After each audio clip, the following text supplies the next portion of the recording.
Cachamaniacs.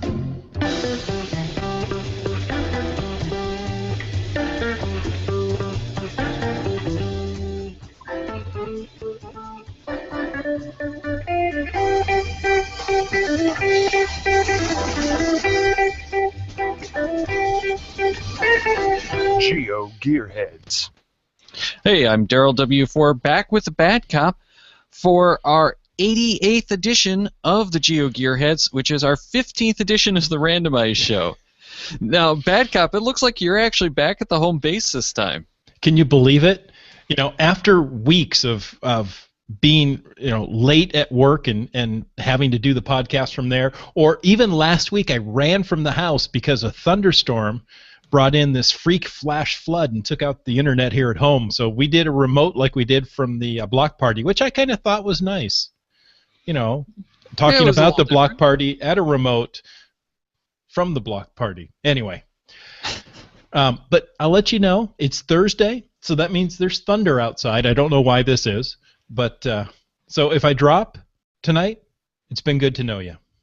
Well, the sky is going to fall because the sky is not currently falling. Oh, that's right. The sky will fall. Wait, Correct. Isn't that a movie?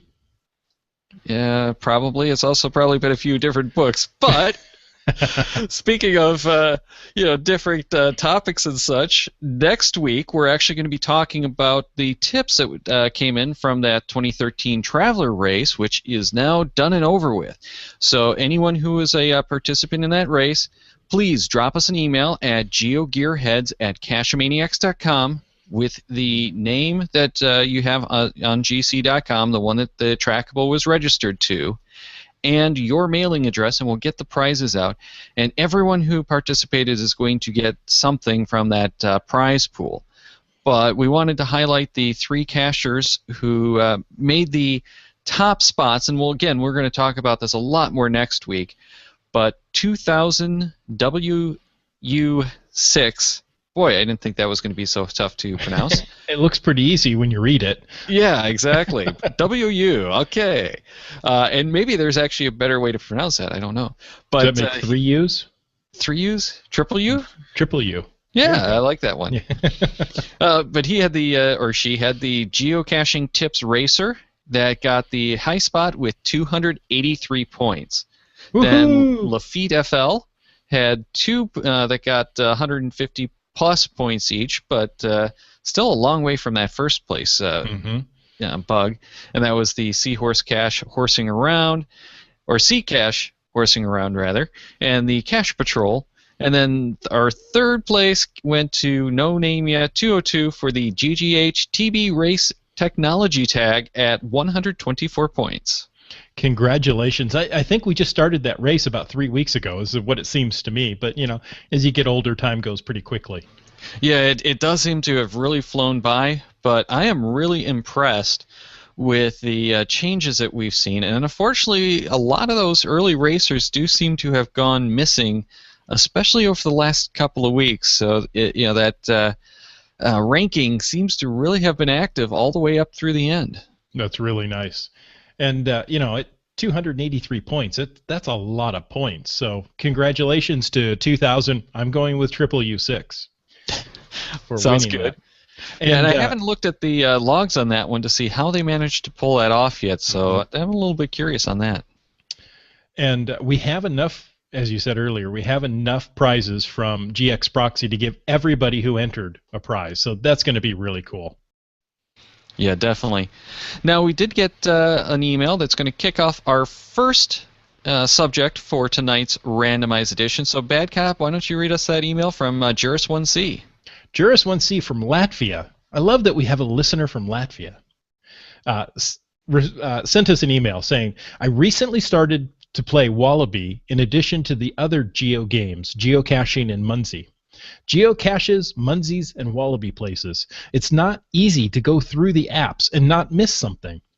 It's even more difficult when I go out of town and use another app or device for navigation. Here's an OS app I'd be willing to pay for. Map views with 3 layers, caches, Munzie, and Wallaby places. An option to select what to show, cache types or Wallaby categories. Wallaby places would have circles around them to indicate forage coverage. And I would assume at the same point that the Munsies would have circles around them to show how close you have to be to the Munsie to capture it. And then selecting specific item would open up a respective app. So I'm assuming that if you tapped that location, either the Geocache Munsie or Wallaby app would open. Or some kind of online tool to prepare a GPX file for Garmin devices. That includes proximity alerts for Wallaby places and username-specific found or owned caches or Munsies. Do you know of any app or any other way to see these 3 game items simultaneously on one map? Well, unfortunately, there is no way to do that on iOS, and there is the closest thing that you could do in Android, which doesn't support Wallaby, so that wouldn't be much good anyway. But on Android, there is CacheSense that does combine the Munsies and the geocaches on the same map. So that's one of the reasons why I like using the CacheSense app, is because it does have everything that I want on the one app itself. Now, the problem is he's talking about some kind of warning or something like that as well, and really there isn't a whole lot that does the warnings and stuff, but I'm kind of hoping that what we'll end up seeing is under iOS 7, which does change a lot of things, including the way backgrounding works, some kind of proximity alert option, or range options, whatever, so that you could actually set some of these things within the app, and then those apps could actually give you notifications through the notification center when they're getting within range or navigation or whatever options you'd want set, because that is going to be different for each of those different types of places. For the Wallaby, he's looking for just what I'm going to have near me that's a forageable place. And don't forget that now with 1.2 having been released, place submissions are enabled again. So if you're playing Wallaby, you can go and add new places to the map again. So go ahead and find all of those locations that weren't in there. There are some guidelines that you can read through to get a feel for what it is. They're saying things like bus stops, they don't want to see those. Those shouldn't be submitted. Your house shouldn't be submitted. But anything that's a building, pretty much you should be able to add in there. So go ahead and take a look at that, and anything that's missing, add those in, and hopefully you'll have enough spots around then that it's not going to be as imperative that you get those up there, those proximity alerts. So, I'm thinking the only way really to get what you're looking for is going to be through iOS 7. Maybe. So you're saying the bird bath in my backyard isn't a historic place? No. That might qualify as a sculpture, though. A sculpture or a restaurant. It feeds the birds. Yeah, there you go. Yeah. Actually, that would be a pub or nightlife, wouldn't it? Oh, there you go.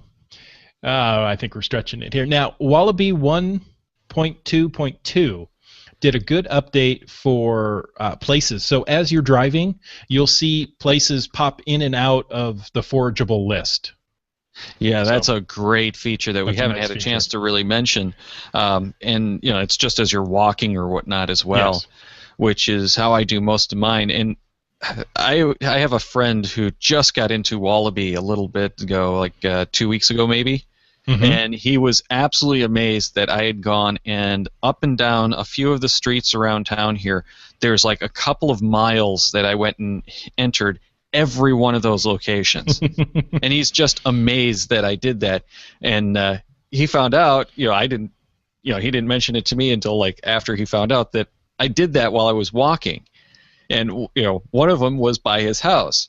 I go for my evening walks, mostly because I'd rather go biking, but I can't play Wallaby or Ingress or whatever while I walk. Or while you bike. Or bike, yeah. So I got to do it while I'm walking. So I'm out walking instead.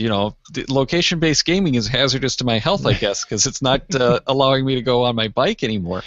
But in any case, one of them was I had to walk over to their place and drop something off for his wife. So as I went up and down the street, marked each and every store, church, doctor, everything along the way. And when he found that out, it's like, oh, well, that makes sense. So yeah, there's some encouragement for you. Go out and walk. You can get so much more wallaby done. You get so much more ingressing done if you can actually go out and walk. Now granted, when it gets cold and icky out there, it's not as or rainy. It's not as appealing. But it's a great way to go out and get a little bit of exercise and get some gaming in. Now I do have to give a plug for one of my favorite websites. And you know what? As soon as I said that, I didn't remember what it was. The Munzie to GPX. Yeah, which we've mentioned that in some of the previous shows, and I was hoping you were going to mention that one. dfx.at/Munzie. Now, that one, you can take the Munzies and put them to a GPX file for your Garmin or, any GPS. But you can also set proximity alerts for those.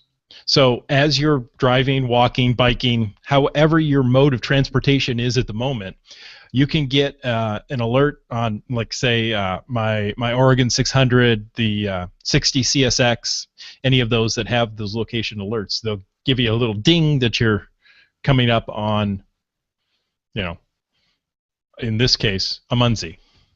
Right. So I don't know anything for wallaby places, but that's... well, and kind of the goal of wallaby places is that there's going to be enough of them that you really won't need that. If there is a business there, you should have something. So, yeah, that's kind of the thing is if the places aren't in there, put the places in there because they really should be. Everything should be in there that you're possibly going to want to touch on. Right. So let's move on to our next email, which came from the Winter Trio, who was a previous guest on the show as well. And he wrote, "Hi guys, I was wondering if you could talk about the friends list on geocaching.com. Is there any benefit to it beside a shortcut to your friends' profiles?" Short answer, no. Yeah, when they initially put that out, they had kind of hinted that they had some bigger, better plans for it. Mm-hmm. But at this point, not really. That's about all it does. Yeah, the Facebook, the Google Plus, even the Twitters have taken off since then and kind of left that feature in the dust. Well, and I think kind of where they were going at the time was the impression I got from some of their posts were they really wanted to take that into a very functional feature where you could go and say, show me all of the caches that my friends have not found, or show me the caches that my friends have favorited. And they never really got it all the way up into that point. So it's one of those features that I think they still expect to do something with, but it's kind of not a priority. So for now, it's basically just a shortcut list of all your friends. I think they also intended to be able to do real-time tracking of where your friends are, so that if you're out and about, hey, I see that Daryl's just 2 miles away from me caching. Hey, let's meet up and we'll go out together. So that is an excellent point, and I had completely forgotten about that. That was about the same time that they had done the geocaching live project over in Europe, and I think that there was a tie to that, and you guys might remember us talking about the developer for Neon Geo was actually involved with that project. So that's a very good possibility that it was part of that project tied to that, and they had hoped for the real-time tracking as well. Right. I didn't want to bring up the word live because their API is now the live API. Yeah, that is so confusing. That is one nice thing, that the Labs is now called Labs, so they don't have all of these weird extraneous names floating around that later get retired. So, yeah, but I think that's the primary purpose they'd intended, and, it still may happen. Yeah, definitely. It's there. It could prove to be something very exciting in the future, but at this point, I don't think it's a high enough priority, and I'm kind of also hoping that they do come up with something where you could say, in a pocket query search, show me all of the ones that I haven't found and aren't found by these friends, so that you could go and anyone on your friends list just tick those check boxes off to say, I want to go out on a caching excursion with my friends, show all of the ones that none of us have found. Right. I know there are queries for some programs that will do that, but...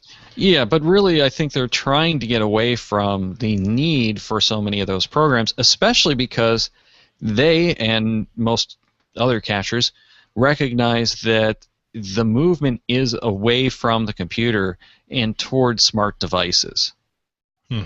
Exactly. I think we're seeing that in the geocaching labs, that you have to have a smartphone for it.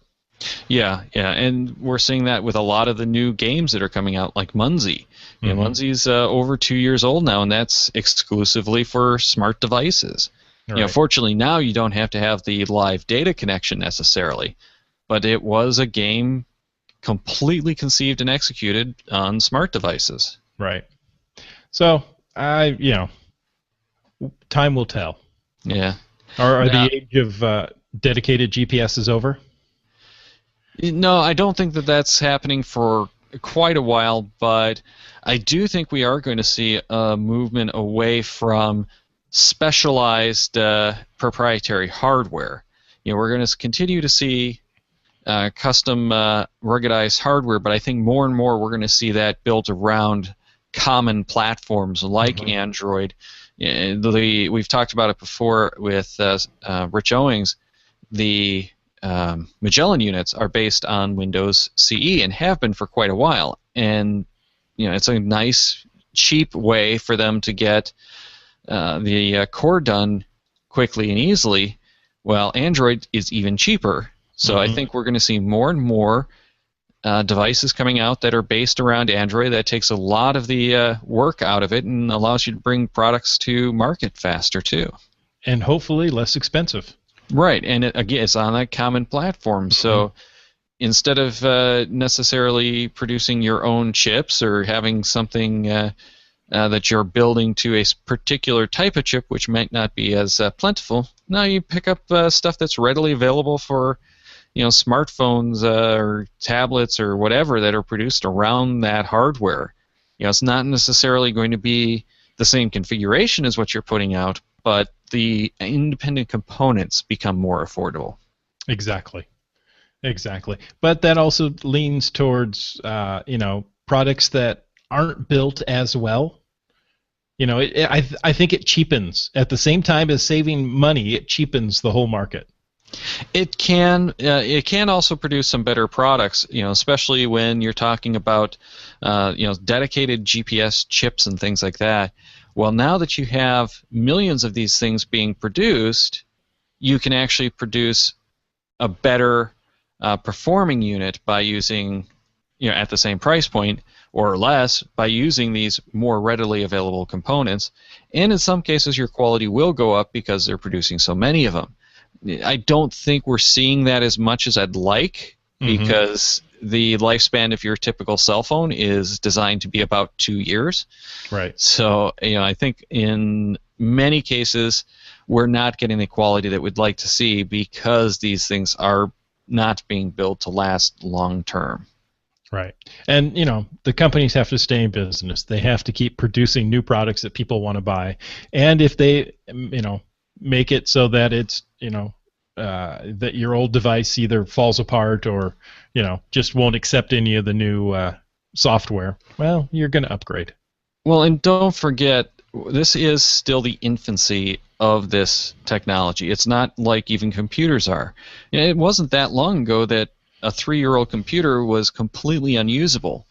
I know people now who are working on computers that are 5, 6 years old and don't even notice. And in part, it's because we do so much more now on things like tablets, but we're not seeing the innovation on the computers that we used to see because it's a matured technology, and we haven't gotten there with the smart devices yet. But talking about things that are in a death roll, Microsoft announced last month that they're going to kill off that tag barcode technology that they had come out with. And this was essentially their version of the QR code that was just always, in my opinion, a really messy ordeal because it was color-based, among other things. Yeah, it used 4-color triangles to pass information along.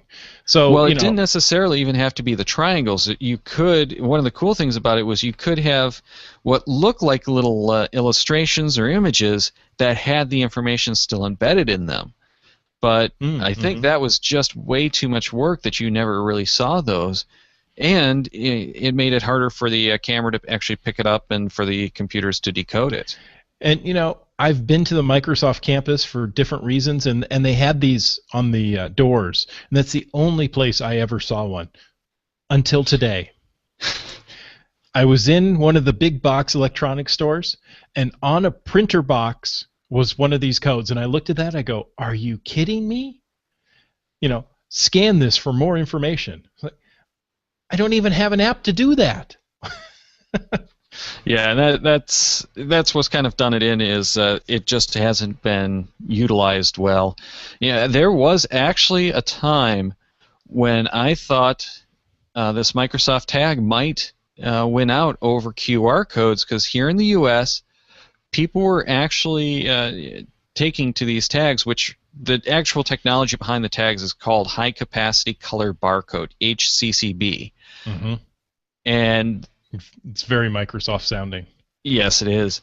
And I started seeing a lot of these things out there, and it also wasn't necessarily in color. Just almost anything that you see is in color. There are some that were black and white only still. But what I was seeing was just about everyone who was using any of these technologies had at least that Microsoft tag, and then some of them would also have the QRs. But that was here in the U.S., and over in Europe, QR codes had already become fairly ubiquitous, and especially, I guess, in Asia. So the world outside of the U.S. had already made their decision, and I don't think they got enough people excited about it to keep it up. U.S. is not, at this point, a big enough market to drive it, and Microsoft just said, hey, it's time to give it up. They actually passed the technology on to someone else, and pretty much everything is going to be migrated to QR codes.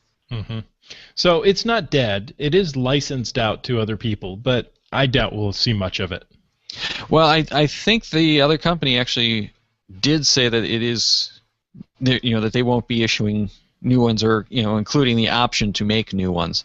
So it sounded like, from what I was reading, you'll be able to read the existing codes for a while using this other software, which I think is called Tag or something like that. Okay. Which is kind of boring software name too, but you'll be able to read them. Just you can't produce any more of them, and they're encouraging everyone. I think it was by September of next year. Maybe we should go and look up the link that we have, and we'll be putting in the show notes for it. But they are encouraging everyone to switch to the QR codes by here it is, by August 19th of 2015. So you do have time to go and replace all of those caches that you made using the Microsoft tags, but I wouldn't count on anything new coming along to replace it. It's going to be QR codes. That pretty much has taken over. Yeah. So, bye tag. Bye-bye. Never really saw you.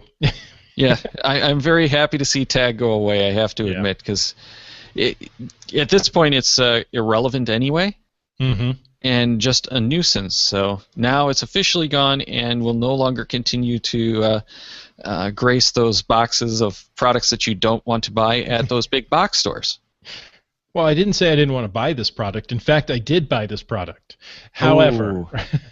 Ooh, see, I think you should return it just based on the fact that they're using obsolete technology. There you go. Or just ask for a discount, maybe to free. Ooh. I want 30% off because these people don't know how to market. Well, because they're using an obsolete product that's been end of life, and you don't want to pay full price for it anymore. I couldn't find more information, so thus I can't buy it. There you go. Yeah. Talking about new information, though, IFA was this week, which is the big technology show over in Europe. It's a German version, essentially, of CES, but very different at the same time. May I say, you are the king of segues tonight.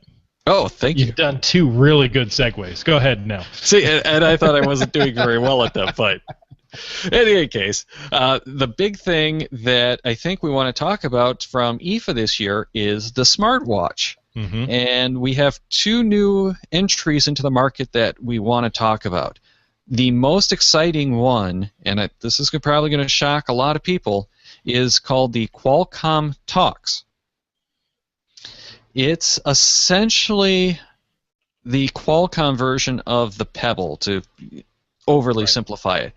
And this thing has a lot of really interesting features, and I've seen a lot of commentary from the people who have actually seen this at IFA, saying that this looks like it is the new smartwatch to beat. Everyone pretty much says that the next one we're going to talk about, which is the Galaxy Gear Watch, is DOA. Yeah. And that this one is really an exciting product, and this is probably going to beat the Pebble and probably going to get enough traction depending on what we see in the coming months. One of the interesting things about the talks here, I keep trying to call it Torx. It's Talks. Is there an S? No, it's TOQ, and again, we'll link to it. Talk, like in TikTok.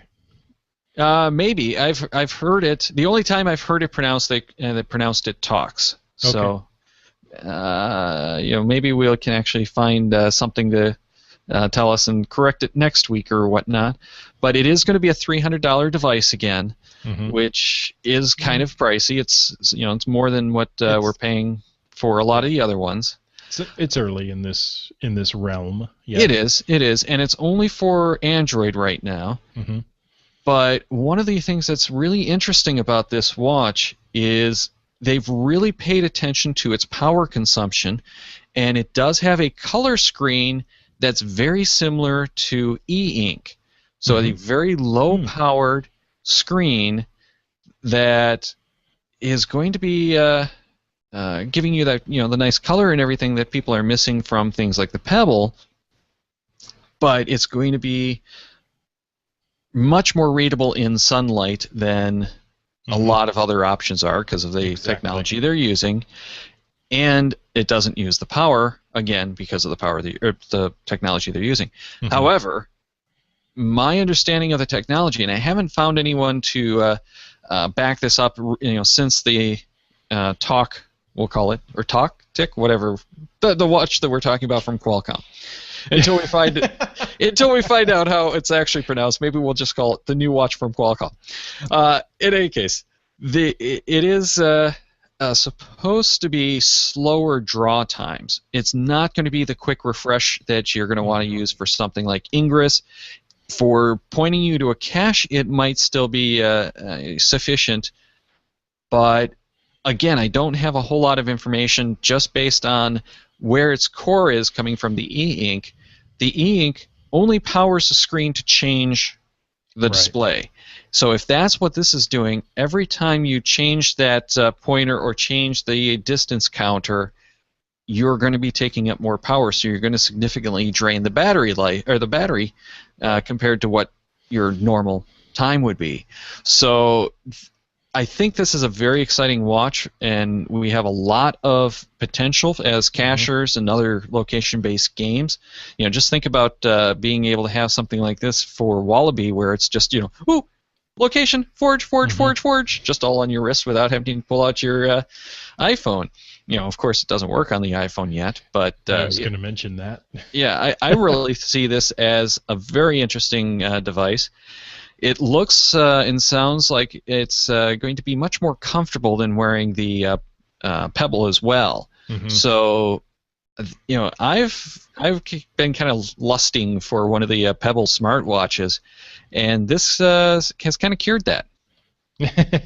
There you go. Now, I have to say, any cacher is used to draining batteries on any device that they take out with them, so I don't think this is going to be that much different. No, that is not going to surprise cachers, I'm sure, that they're not going to get the advertised battery life. However, I do think that that's something worth noting, is those screen redraws are going to minimize the time, the battery's performance, and therefore I don't think we're going to see the kind of adoption of some of the stuff that we would like to see as cachers on this type of watch. Well, all the smartwatches, here's the big question. Can they actually display the time? Well, yes, it can. Some of the people tend to forget that's why you wear a watch, is to show the time. But, if we jump over to the Galaxy Gear, that one is interesting. Now, Dick Tracy's not going to go out and buy this because it doesn't do everything his watch does. But built into the Galaxy Gear is a speaker and a microphone. From what I can see, the microphone is where the buckle of the watch would be. So you put your hand up to your ear. Oh, it has two. Okay. Yeah, and it also has a camera. Right, it has a camera, for taking those pictures kind of... covertly, I guess? That's not really covert when you have to do this, is it? Well, it all depends on how you play with your watch, I guess. Yeah, there you go. So, it has more than I thought it would have in that. But I agree with you. I don't think it's enough. They're saying the battery life is like 2 hours. Well, it's 25 hours is what they're actually saying. Wow. Yeah. Maybe 2 hours. 25 hours. What you actually want to do with it? Well, exactly. No one really has a good clue. And here's the current problem. At launch, it's only going to be compatible with the Note 3 and the Galaxy 10.1. There's two Galaxy devices that this thing is going to work on at launch. Right. That's going to be a big problem. Once they get it rolled out, it is going to support more devices, but only Galaxy devices. This is not going to work on your HTC One. It's not going to work on your Moto X. It is only for the Samsung Galaxy phones. Right, and they say the Galaxy S4 they're really pushing to get out. But other than that, it's not a lot. Maybe the S3. But, the S3, that would be... I don't think the S3 is going to be compatible because I believe you have to have that Bluetooth low power mode. And I don't believe the 3 had that chip. Okay.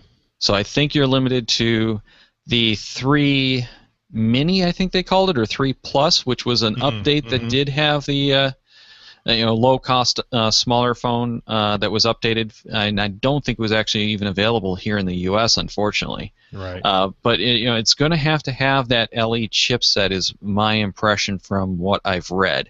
And again, this is one of those things that this was just announced yesterday. We're seeing a lot of people who have gotten hands-on, but not a whole lot of really good information. We do have a lot of specs on this. Right. And if you're looking at just the specs, this is a $300 watch as well, so it looks a lot more promising because it's got that AMOLED screen. Actually, was it AMOLED? I think it was AMOLED. I think it was. Yeah, so nice, flexible. bright screen. It's got the camera in it, but did we say it was a 720p camera?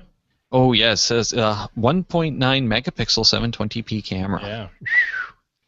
Yeah, it's got the 2 microphones, so the thing actually works as a speakerphone. But really, you take a look at what this is built to interface with right now. It's those big devices that really you don't want to be using as a phone. And this really seems to me like they're trying to solve the problem of, I don't want to pull my phone out of my purse or out of my laptop bag every time I get a call or every time I want to check on a date. This is that solution for the people who want that bigger screen but don't want to have to be pulling it out all the time. And that's one of the reasons why I don't want a device like a Note, is they're just too big. I don't want to have to carry the thing around and use it all the time. Right. And my Nexus 4 is right about that threshold of the biggest device I want to carry, especially for the way that I go caching and playing my games and such. I walk with it in one hand and tap with the other, and I certainly can do it with things like the Note, but it's a little bit more awkward. Well, now you have a solution for doing those basic functions. Yeah, I'm thinking when I'm working at my desk, I've got the phone plugged in. I've got a Bluetooth speaker that I use, but this would be a handy way to tell when new message comes in. I don't have to go and spin around, check the phone, which is in the desk behind me or on the credenza or wherever you're happening to put it. And I do actually know people who have to put their phones in like the file cabinet because they're not allowed to have them out. Well, now it's in the watch. Yeah, they'll work that. They'll block that as well. But the watch. Now, if you've got one of these big phones and you're a runner, I could see this really being an advantage. You can put that in a pack on your back or a fanny pack, and they say the apps that are going to work on it right now are Runkeeper, Runtastic Pro, Evernote, or simply to be able to control your music. Well, and also Glimpse is one of those apps that's going to be supported. Okay. However, this does not have a GPS, so it is still relying on the GPS in the smartphone. Right, but you take that big smartphone, you put it in an area where you can't get to it right away, but you can do everything you want to do while you're out running or walking or ingressing or cycling or what. Yeah, right. Yeah, so it does have a lot of promise. It doesn't get me excited because it really doesn't, and all of the apps that go on this thing, from what I'm seeing, have to go through Samsung's proprietary app store. So, yes, it's probably going to be much more friendly than getting through the iOS app store, and Samsung is the biggest Android manufacturer out there. Right.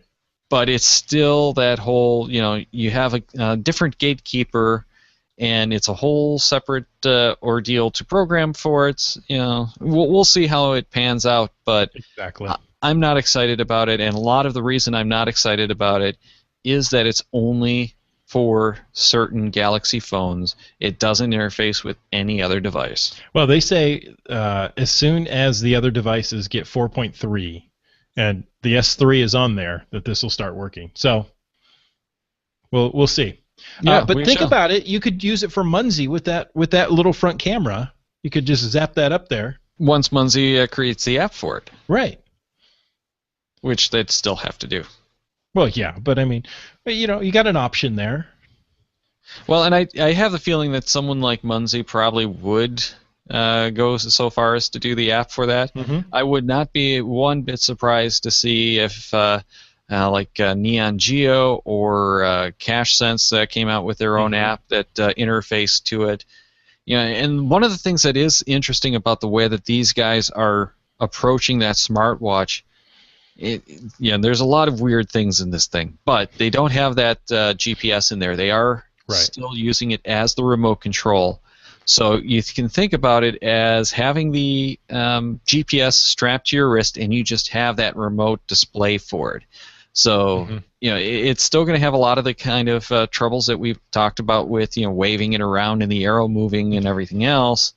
But if you think about it in those respects, that your GPS is strapped to your waist, for instance, it does make it a little bit more manageable to have something like an arrow in there. And that was something that's been brought up by a couple of different people at this point. It is going to take a little bit of a learning curve, but we're already used to that with a lot of the GPSRs that don't have the electronic compasses. You'd have to kind of get a feel for where it's actually pointing because it only moves as you're walking. Right. So, I think the smartwatches may have a place. We'll have to see, but the technology is just way too new to have any defined uses for it at this point. Right now, it's kind of cool to have. Yeah, this is something that really is in its infancy. There's no standard among any of these things yet, really. These two are really kind of based around Android.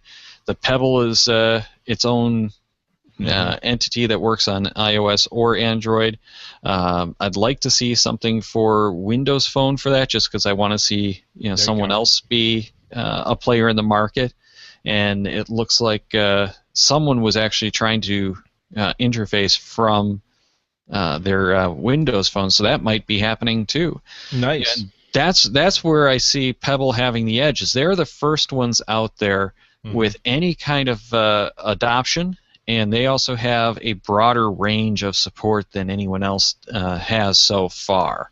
Right. But next year, I fully expect to see the entire landscape change, whether it's from new entries or just these guys have completely brought their game up with all new products, and anything that works now, people are going to jump on that and make it a good product and the platform to launch their futures. Right. It's odd, we're just a few days away from Apple's big announcement for the year, and we haven't heard anything about the iWatch lately. No, and I don't think we're going to see an iWatch. I agree. But we see these other watches coming out, so it's kind of interesting that seems to have gone by the wayside. Yeah, and the thing that sounds like it's going to be most interesting from Apple's announcement is they're going to probably eliminate all of the current iPhones. There will be no more iPhone 4S's or 5s. It's going to be all new versions, including some pretty impressive cheap iPhones, if the rumors are true. Yeah, I don't know. I still think they're going to keep the iPhone 5 as your mid-level unit. 5S is the high end, and that 5C is the low end. The $0 contract. It could be. We really don't know, but my guess is that we're going to see the 5 disappear completely, because they've had some problems with it. They have gotten most of those issues resolved, but unless they have a whole lot of stock laying around, I don't see them necessarily hanging on to that phone. The 5 seems to have been a transitional product for them. Okay. Interesting. And we'll find out if either one of us are right next week.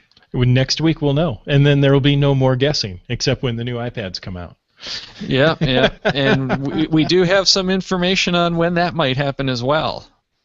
So we'll have to see. Yeah, exactly. But you know what? I think we'll probably want to talk about that on another randomized show, which I'm thinking we'll do for 2 weeks from now. We'll tentatively pencil that one in for episode 90. And I did not talk about my Nexus 7, so we're gonna have to talk about that. The Nexus 7 I was gonna say, before we go, let's just give us a little bit of the woes of the Nexus 7, because that has become a major issue. It's calmed down quite a bit since they fixed some of the touchscreen problems, but that's not even related to what you had. No. So I went out and bought the brand new Nexus 7 II. The screen on this unit is beautiful. The fit and finish match any Apple product that I've seen. So I was really impressed with it. I was excited. And then I went to go play Ingress, because, well, that's why I have a Nexus 7. It's a nice big Ingress tablet to me.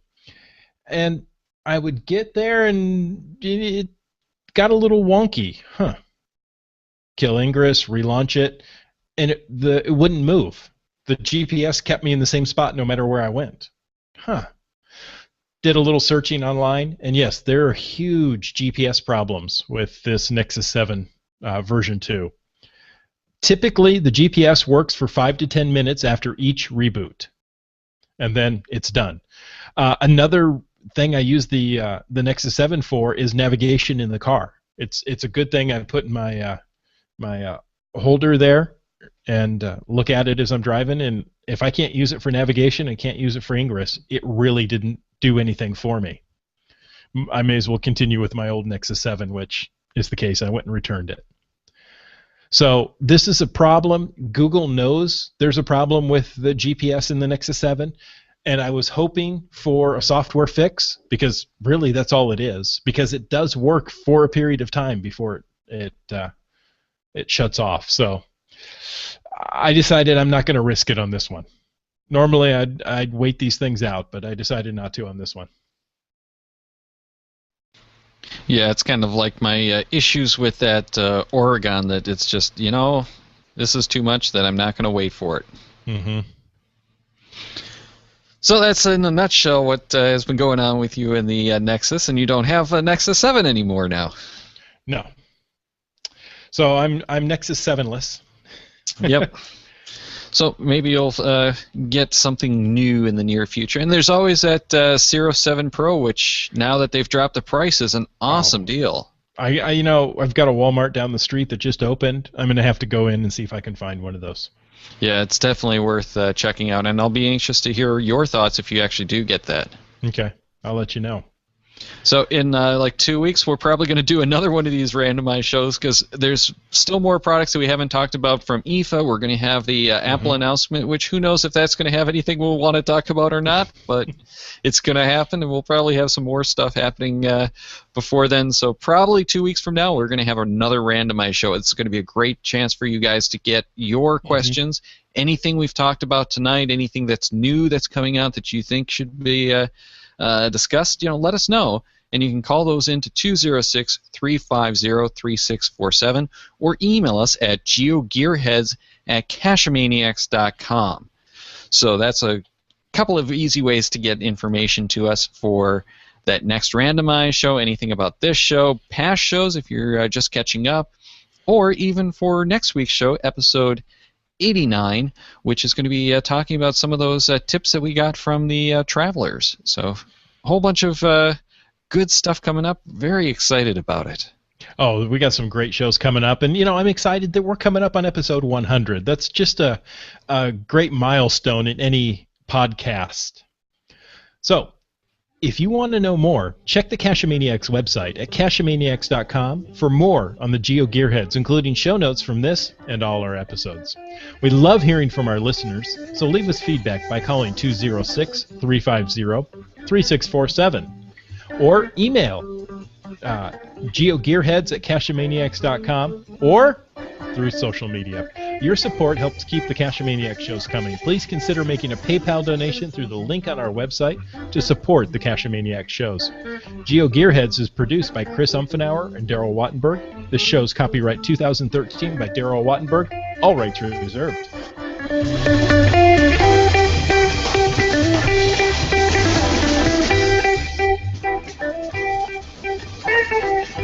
Guess we're the Cachemaniacs.